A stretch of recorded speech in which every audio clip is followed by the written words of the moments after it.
नमस्कार दोस्तों, सबने मेरी राम राम। मेरा नाम है प्रदीप सर हरियाणवी और मैं आपका स्वागत करता हूं हमारे डेली इनिशिएटिव यूपीएससी समाचार।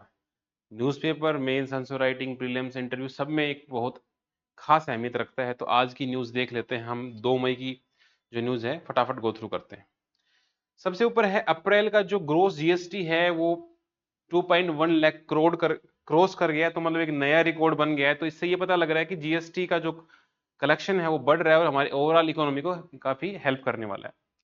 सुप्रीम कोर्ट का जो डिसीजन आया ईवीएम को लेके, उसको लेके कुछ पॉइंट्स हैं कि जैसे ईवीएम को की जगह पेपर बैलेट लाने की वो डाली गई थी अपील सुप्रीम कोर्ट ने। सुप्रीम कोर्ट ने मना कर दिया कि भाई ना तो फिजिबल है और ना कोई प्रॉब्लम है। जो पुराने सिस्टम में ना ईवीएम बढ़िया चल रही है। तो उसको लेके कुछ टेक्निकल पॉइंट्स हैं कि भाई सोर्स कोड क्या होता है, वो हैक किया जा सकता है नहीं, इस तरह कुछ मतलब एनालिसिस टाइप का है।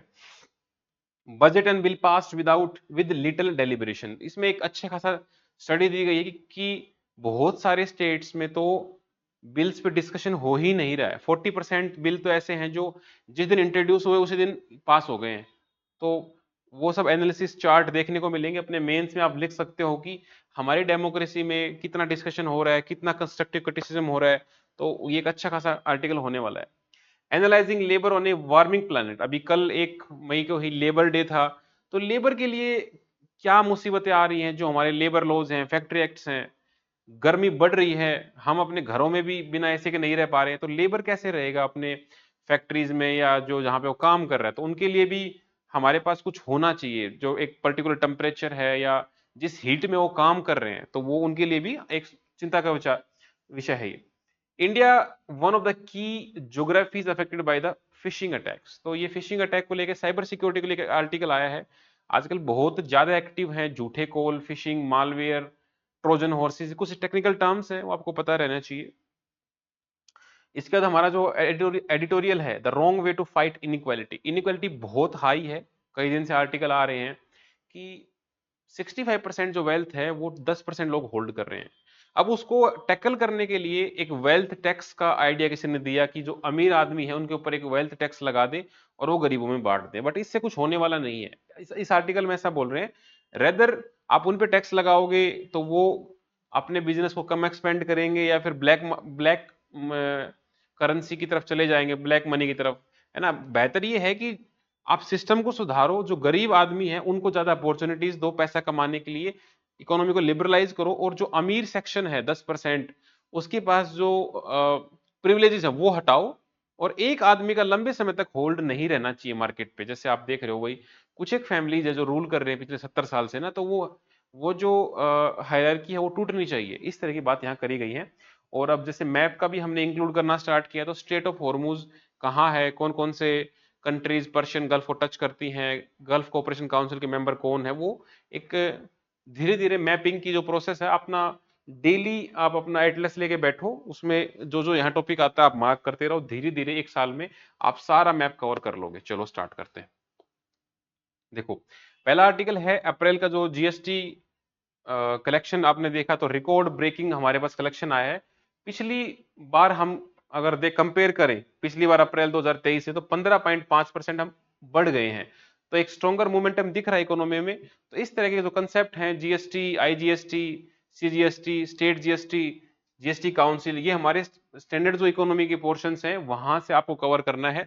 जैसे जीएसटी के बारे में बार बार क्वेश्चन आते रहते हैं कि भाई एक तो डेस्टिनेशन टैक्स है, 101 अमेंडमेंट करके हम इसको लाए थे, इनडायरेक्ट टैक्स है, सिंगल टैक्स लगता है, बिल्कुल सप्लाई पे लगता है एंड में।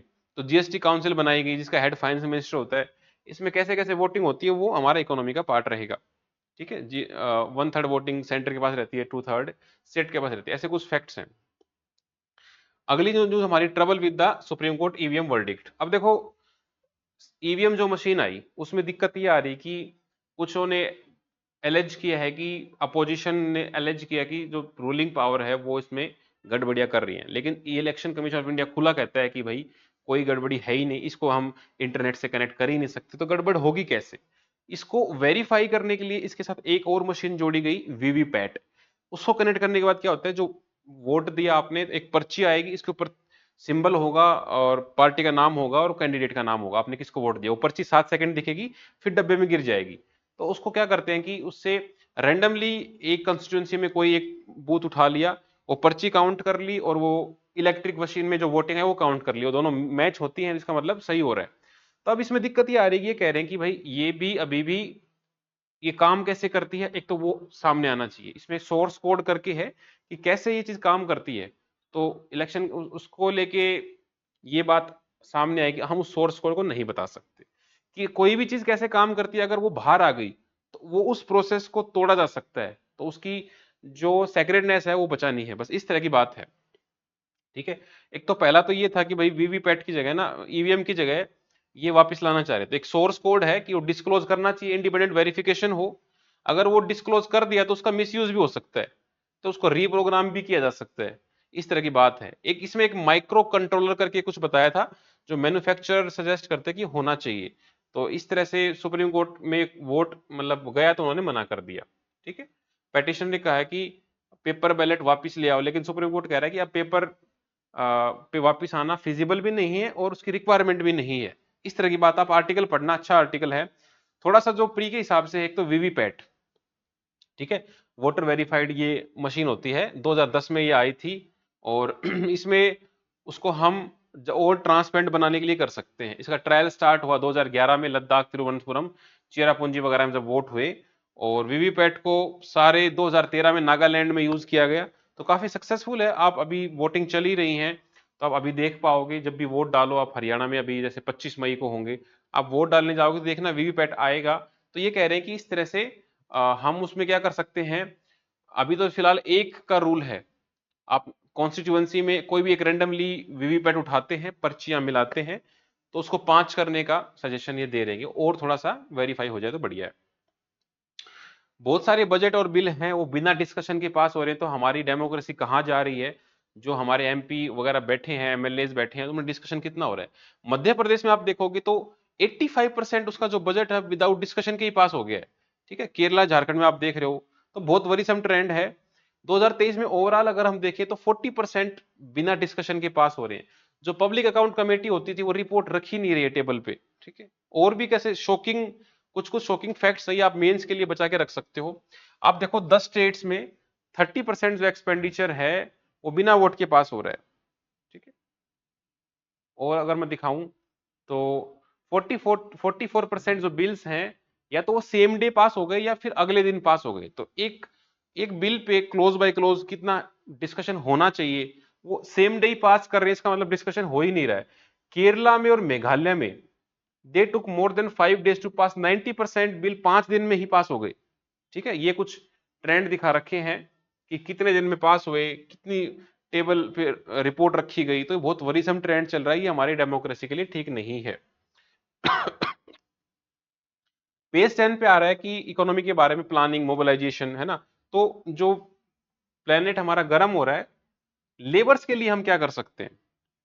तो भाई लेबर के लिए देखो, क्रक्स तो यही है कि जो इंटरनेशनल लेबर ऑर्गेनाइजेशन है वो ये कहता है कि 6 की एरियाज हैं क्लाइमेट चेंज के: excessive heat, solar ultraviolet radiation, extreme weather events, work place air pollution, vector borne disease, agrochemicals. ठीक है, तो हमें वर्कर्स के लिए सोचना पड़ेगा, उनको भी एक सेफ एनवायरनमेंट में काम करने का हमें प्रोवाइड कराना पड़ेगा। ठीक है, अब आप देख रहे हो कि हैजार्ड्स क्या है, एक्सेसिव हीट हो रही है। अब हमारे पास कुछ एक्ट्स हैं, workman compensation, factory act, building and other construction. 2020 में एक नया एक्ट आया था, occupational and safety and health and working conditions. तो एक पर्टिकुलर टेम्परेचर होना चाहिए। जो जो पहले ये एक्ट बनाए गए थे उनमें एयर कंडीशन का ऐसा कुछ था नहीं उस टाइम के हिसाब से, लेकिन अब क्लाइमेट चेंज आ रहा है तो हमें उससे लड़ना पड़ेगा। तो हमें नए एक्ट भी बनाने पड़ सकते हैं या उसी एक्ट में सुधार करना पड़ सकता है। ठीक है, अच्छा आर्टिकल है, आप पढ़ना जरा। मेजर ऐसा कुछ मेंस के लिए कुछ खास है नहीं। फिशिंग अटैक बहुत सारे आ रखे हैं, इसमें आपको पता रहना चाहिए कि साइबर सिक्योरिटी होती क्या है। मतलब साइबर जो स्पेस है इंटरनेट का, वहां पर आपकी आइडेंटिटी, आपका पैसा, आपकी की डिटेल्स, आपके पासवर्ड, आपका डेटा, ये सब कुछ प्राइवेट होना चाहिए। उस पर अटैक करना ही साइबर अटैक है। ठीक है, तो आपकी डैमेज किया जाता है, डिसरप्ट किया जाता है। यहाँ कुछ इंपॉर्टेंट टर्म्स आएंगी। देखो, मालवेयर। मालवेयर क्या होता है? Malicious software. मतलब एक ऐसा सॉफ्टवेयर जो मैलिशियस टास्क करता है, आपका डेटा वगैरह करप्ट कर दे। आपने देखा होगा पेन ड्राइव करप्ट हो गई, इस तरह से ना हार्ड डिस्क करप्ट हो गई। स्पाईवेयर क्या होता है, आपके ऊपर स्पाई करता है, वो सॉफ्टवेयर आपके कंप्यूटर में आया, मोबाइल में आया, वहां बैठ जाएगा, रियल हाइड कर देगा, आपके रियल टाइम इंफॉर्मेशन भेजता रहेगा, आप कहाँ जा रहे हो, किससे बात कर रहे हो, क्या आपके पासवर्ड है, बैंक डिटेल, सब कुछ देता रहेगा। फिशिंग क्या होता है, फिशिंग होता है कि इंडिविजुअल्स को ल्यूर करना, उनको लुभाना, ताकि उनकी सेंसिटिव डेटा वगैरह हम निकाल लें, किसी से बात करके कि भाई हम बैंक से बोल रहे हैं, हम ये बोल रहे हैं, ऐसा करके आपकी प्राइवेट इंफॉर्मेशन, एटीएम कार्ड वो निकाल लेते हैं धीरे धीरे।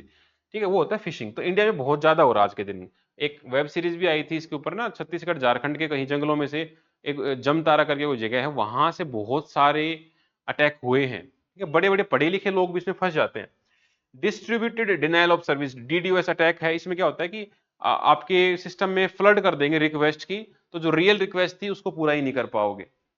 रैनसमवेयर क्या होता है, फिरौती मांगना, आपका सिस्टम बंद कर दिया, उसके ऊपर लिखा आएगा कि भाई पैसे दो तो सिस्टम खोलेंगे। एक तरह की ऑनलाइन फिरौती है, ऐसा एम्स के साथ हुआ था। ठीक है, बहुत क्रिटिकली जो ऐसा सेक्टर है जहां पर सिस्टम बंद हम अफोर्ड ही नहीं कर सकते, मान लो स्पेस है, डिफेंस है, हेल्थ है, तो वहां पर सिस्टम बंद हो गया तो प्रॉब्लम आ जाएगी। ट्रोजन्स क्या होते हैं, ट्रोजन्स क्या होते हैं, जो अपने सिस्टम में एक बैकडोर की तरह एंट्री करने की कोशिश करते हैं, जो फ्रंट डोर है वहां से नहीं आते हैं, तो आपका कंट्रोल गेन कर लेते हैं। चैलेंज क्या है भाई, साइबर सिक्योरिटी में चैलेंज आपको हमेशा पता रहना चाहिए, बहुत इंपॉर्टेंट टॉपिक है। चैलेंज क्या है, एक तो बहुत ज्यादा डिजिटलाइजेशन हो गया है, डिजिटल स्पेस बढ़ रहा है, हर एक आदमी के पास मोबाइल है, डिजिटल ट्रांजेक्शन बढ़ रही है, डिजिटल इलिटरेसी भी है, लोगों को पता ही नहीं है कि कहां से क्या करना है। यूज बढ़ रहा है, इंटरनेट ऑफ थिंग्स आ रही है, प्रॉपर सिक्योरिटी इंफ्रास्ट्रक्चर हमारे पास है नहीं। पॉपुलेशन बहुत वनरेबल है, उनको पता ही नहीं कि ये कितना खतरनाक हो सकता है। लोग अपनी प्राइवेट वीडियो बनाते हैं, मोबाइल में सेव करते हैं, उनको लगता है व्हाट्सएप पे भेज दिया, डिलीट हो गया।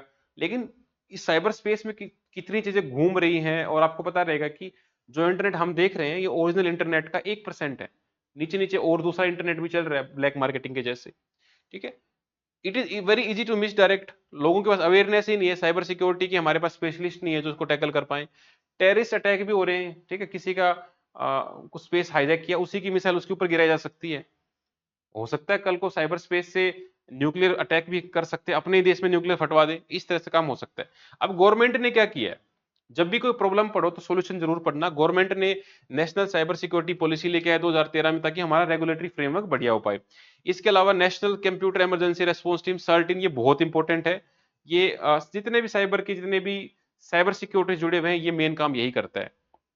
छोटे मोटे आप देखोगे इनिशिएटिव, साइबर सुरक्षा Bharat initiative, national cyber security coordination, cyber स्वच्छता केंद्र, इंफॉर्मेशन सिक्योरिटी, ये सब कीवर्ड्स हैं, ये आपके आंसर में झलकने चाहिए। जब आपसे साइबर सिक्योरिटी का पूछें तो ये नाम आपके सामने आने चाहिए, आप आराम से इनको देखना।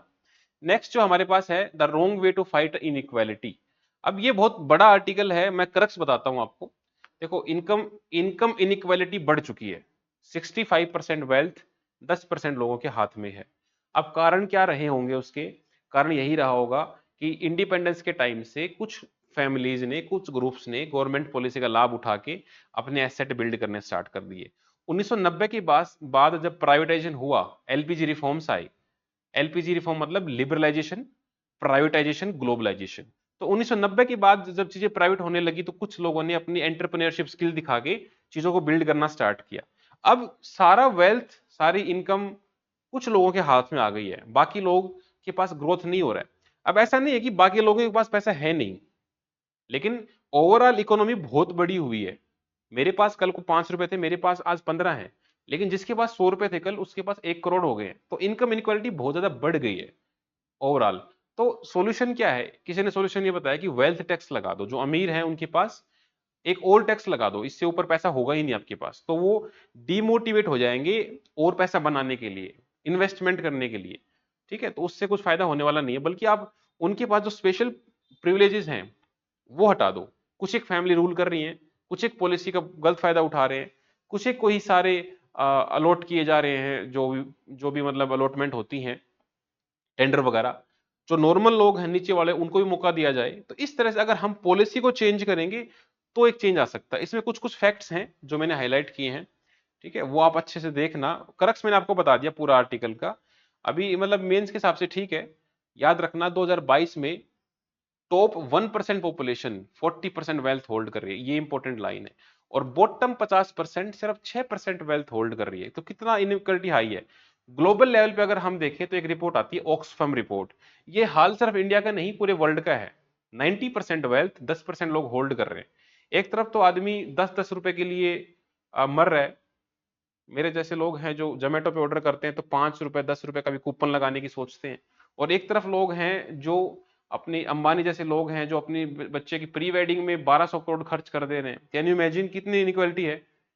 डेली का लोग 5-5 करोड़ रुपए खर्च कर रहे हैं, और जो लोग पढ़ रहे हैं लिख रहे हैं काम कर रहे हैं उनके पास पैसा है ही नहीं। तो इसका मतलब पूरे वर्ल्ड में ये सिस्टमेटिकली काम चल रहा है। अगर एक ही जगह होता तो मतलब उस कंट्री को दोष दे सकते थे। तो ओवरऑल जो कैपिटलिस्टिक ये ट्रेंड बना है उसको तोड़ने की जरूरत है। और जो टैक्स का भी बर्डन है वो गरीब आदमी पे ज्यादा पड़ रहा है, मिडिल क्लास पे। अमीर आदमी है वो पता नहीं कितने तरह के सीए रखते हैं और उस चीज से निकल जाते हैं, कहीं कुछ दिखा दिया कहीं कुछ दिखा दिया, री इन्वेस्टमेंट कर दिया, शेयर मार्केट से पैसा आया उसको कंस्ट्रक्शन में दिखा दिया, कुछ शादी में गिफ्ट दिखा दिए। जो सैलरीड पर्सन है वो बेचारा अपनी सैलरी का परमानेंटली उसके तरफ जाता जा रहा है, उसको नोटिस भेजे जा रहे हैं। तो एक अच्छा आर्टिकल है, जो जो काम का है वो मैंने हाईलाइट करके दे दिया आपको, आराम से पढ़ना, ठीक है। ज्यादा कुछ इसमें है नहीं ऐसा जो मैं बताऊं और आप पढ़ के ना समझ पाओ। तो ये इस तरह से है, अगर हम हायर टैक्स लगा देंगे तो वो चीज ज्यादा काम आने वाली है नहीं, ठीक है। तो ये बहुत अच्छा आर्टिकल है, समय लगा कि आप पढ़ना इसको, हिंदी में भी हिंदी इंग्लिश दोनों में रहेगा, ठीक है। क्रक्स यही था। अब देखो मैप में आज हमने देखेंगे स्टेट ऑफ हॉर्मूज। इस तरह इंडिया के जो वेस्ट साइड आप जाओगे तो जैसे इधर पाकिस्तान रहा, उधर इंडिया है, तो पाकिस्तान इस ईरान है, तो इधर जो ये पर्शियन गल्फ बनता है, ठीक है, खाड़ी बनती है जो पर्शियन की।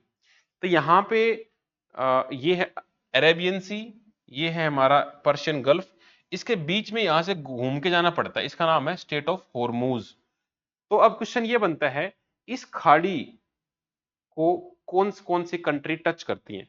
इसको 8 कंट्री टच करती हैं। 8 कंट्री के नाम क्या है, क्यूबॉक्स प्लस 2, QUBOKS प्लस 2, ये दो कौन है, ईरान इराक, ये अलग रख लो।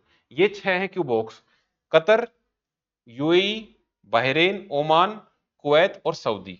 ये दो मैंने अलग क्यों रखे हैं, बिकॉज ये जो 6 कंट्री हैं इनका एक अलग से ग्रुप है, उसको हम बोलते हैं GCC, ठीक है, गल्फ कोऑपरेशन काउंसिल। उसमें 6 मेंबर आते हैं। लेकिन अगर ओवरऑल पर्शियन गल्फ को पूछ ले तो ये 8 कंट्री आती हैं, क्यूबॉक्स प्लस 2, ये आप ध्यान रखना बस, ठीक है। रिसेंट में यहाँ पर मतलब ये मेन चैनल है बिजनेस, जितना भी ये कंट्री है ना सारी, यहाँ से मेजर ऑयल निकलता है, और इंडिया यहाँ, इंडिया क्या मतलब पूरा वर्ल्ड ही यहाँ से ऑयल निकाल के लेके जाता है। तो ये बहुत इंपॉर्टेंट है। तो इस तरह की लोकेशन आप डेली मार्क करोगे तो ही बेनिफिट है, एक दिन में सारा मैप दिमाग में नहीं आता है। अगले 1 साल तक आप डेली 10-10 मिनट दो मैप को, 5 मिनट भी दो, तो आपके मन में आएगा, ठीक है। तो ये इस वीडियो में आपको कैसा लगा कमेंट करके बताना। Thank you.